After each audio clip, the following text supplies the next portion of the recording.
Hello snowboarders of the internet, I'm your host Avran LeFeber, and in this video we're going to be reviewing the Nidecker Sensor.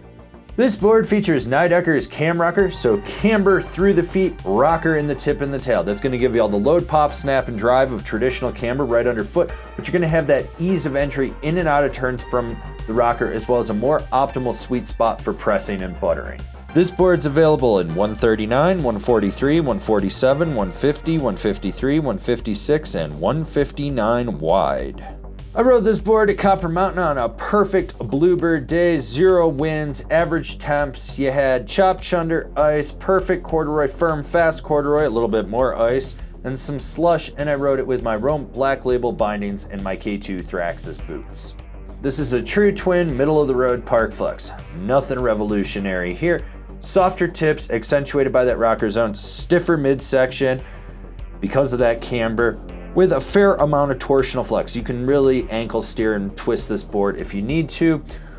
And it's a lively deck, which means if you're riding at speeds, you're gonna get chatter in the tips. That's gonna resonate back underfoot.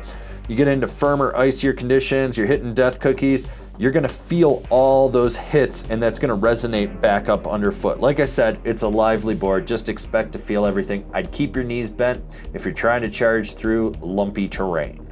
So the nice thing is you've got this camber section underfoot. When you load it up and roll back on the tail right where that rocker meets it, you get a little bit of spring. It's not the snappiest board out there, but it's consistent. And with that consistency, you know you can launch off a roller, a side hit, cat track gap, probably pop over a fat little skier kid named Timmy that fell in front of you. You might decapitate him, you might not. I don't know, suck your knees up if you don't want to decapitate him. If you do, well, there's no loss there. When it comes to jumps, small and medium are where this thing shines. Anything more, it doesn't have the guts to really set down as well as other boards from Nidecker in the sensor line, like these two behind me. So with that said, it'll pop off the lip, it's consistent, you don't have to worry about it. It's good for like progressing on, but are you gonna be able to send it? No, not necessarily. All right, so you're liking this video, aren't you? Why don't you click like, you know you want to. While you're down there, if you haven't subscribed, do that, click the bell, get those notifications. That way you're not missing any of the videos we got coming out for all you snowboarders of the internet.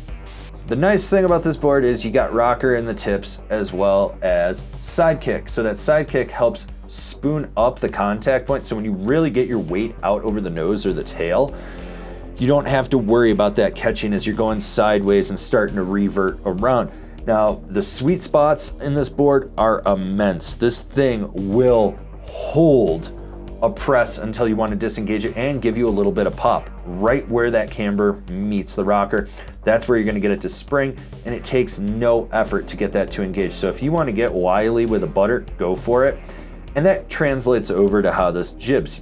That sweet spot, it's huge. It's going to lock in and hold a press to the end of the feature, and you're going to be able to pop out of it. When you go sideways, that camber really locks around the feature. It doesn't fully clap out, but it's got enough give that it will wrap around and hold till you hit the end of it. If you're looking for a board that you can jib and jump with, this is a good balance because the flex just works for it. There is a quick edge-to-edge power transmission with this board. With that elongated side kick, you do lose a little bit of the edge bite, so it rolls on edge easier. It just does not grip. You're gonna notice this on firmer, icier snow. I found out the hard way, had it kind of kick out on me a little bit, but when you're in perfect snow conditions, this thing locks in. Short, tight, quick carves, easy, right? Medium, mellow carves are probably its strongest suit. It holds, it locks in. You have enough power to kind of drive it from one side of the run to the other. When you go for those deep, hard, aggressive carves, that's where this board lacks. It just does not have the power in the tail to fully hold it at all times. You need to make sure you're on the right pitched angle, the right type of snow, and you know what you're doing.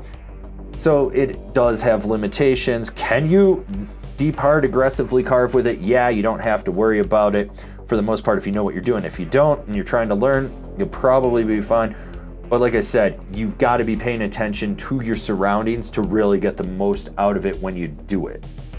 Rider in mind. So who is this board for? The park guy that kind of does it all. They're progressing. They're not really hitting the biggest features, but eventually they want to work towards it, or they're comfortable with where they're at and they just need something that's consistent. Like what we're doing over here? Want to support us further? Swing on over to Angry Snowboarder VIP and become a member. Sure, I could tell you more here, but I got a video over there that explains it so much better. So here's the thing about this board.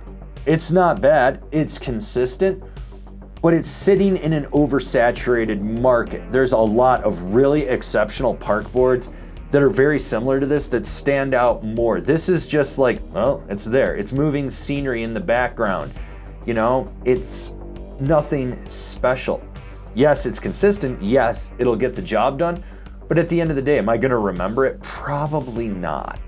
Comparable boards: the Rossignol Jibsaw, the Libtech Legitimizer, the Ride Zero. Binding recommendations: the Nidecker Kaon, the Union Force, the K2 Bond. This has been my review of the Nidecker sensor. If this isn't something you're looking for, why don't you go check out one of the reviews for one of the comparable boards I just mentioned.